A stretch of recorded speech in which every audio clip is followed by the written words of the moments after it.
সৰু নিস্তব্ধ গাঁও, চাৰিওফালে সেউজীয়া পথাৰ বাঁহৰ ঘৰ আৰু পুৱাৰ মিঠা বতাহ।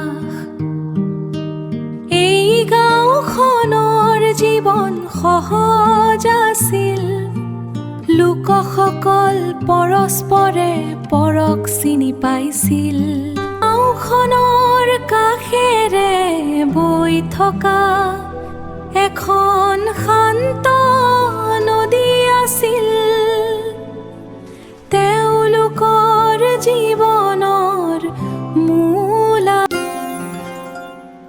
নদীৰ পানী ইমান পৰিষ্কাৰ। এদিন কিছুমানে তাক দেখিলে, এটা ডাঙৰ গধুৰ শৰীৰ, চুলি নাই, পাখি নাই, চিকন আৰু মোটা চামৰা, আৰু অন্ধকাৰত জল জল কৰা দুটা সৰু মুখ মেলোতেই ডাঙৰ ডাঙৰ দাঁত দেখা গ'ল। গাঁওবাসীয়ে তাক নাম দিলে জম্বৰ। জম্বৰে দিনটো জোপাৰ মাজতো লুকাই থাকিছিল, কিন্তু যেতিয়াই কোনো মহিলা বা ল'ৰা ছোৱালী পানী ল'বলৈ আহিছিল, সেয়া হঠাৎ পানীৰ পৰা উঠি গৰ্জন কৰি দৌৰি আহিছিল।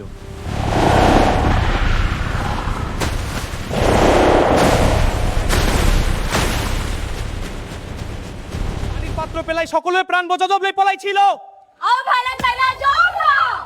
ভয় গাঁৱত বিয়পি পৰিল।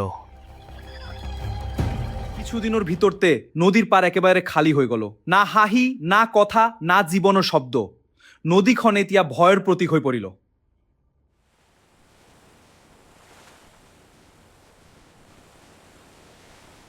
এদিন ৰাতি গাঁৱৰ বয়োজ্যেষ্ঠ সকল এটা গছৰ তলতো একত্ৰিত হলো। তেওঁলোকে ক'লে, যদি আজিও আমি নিৰুত্তৰ হৈ থাকো, আমাৰ ভৱিষ্যত হেৰাই যাব। এতিয়া সময় আহি পৰিছে কথা ক'বলৈ। এই ভয় আমাৰ গাঁও ধ্বংস কৰি দিব। তেতিয়াই সিদ্ধান্ত লোৱা হলো, জম্বৰক ৰোধ কৰিব লাগিব। শক্তিশালী ৰচিৰে এটা ডাঙৰ জাল তৈয়াৰ কৰা হলো। কিছুমান যুৱক আগবাঢ়ি আহিল। তেওঁলোকৰ চকুতো ভয় আছিল, কিন্তু তাতকৈ ডাঙৰ আছিল গাঁও ৰক্ষা কৰাৰ সাহস।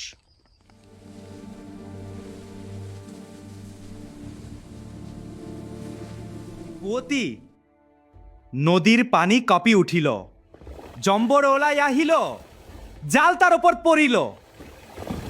এইটা ক্ষণৰ বাবে সকলোৱে ভাবিলে জয় হলো।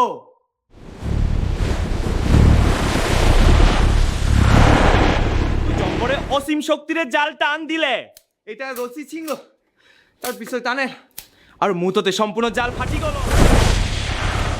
অন্ধ হৈ জম্বৰে আক্ৰমণ কৰিলে। হঠাৎ মোৰ চকুত পোহৰৰ ঝলকনি পৰিল। মই একো দেখা নাপালো, সম্পূৰ্ণ অন্ধ হৈ গ'লো। জম্বৰে মোক ধৰিবলৈ চেষ্টা কৰিলে, কিন্তু মই যুঁজ দিলো। শেষত মোৰ দৃষ্টি ঘূৰি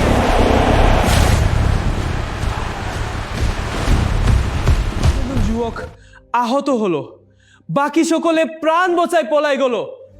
সেই দিন কোনেও জয় না পালে, কেবল ভয় আৰু নীৰৱতা। Don't leave me.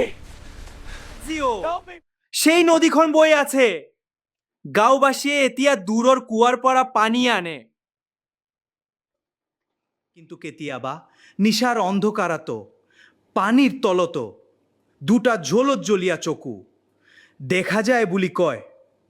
জম্বৰ আচলতে কি আছিল? জন্তু, দানু নে মানুহৰ নিজৰ ভয়? এই প্ৰশ্নৰ উত্তৰ আজিও নদীৰ লগে লগে বৈ আছে।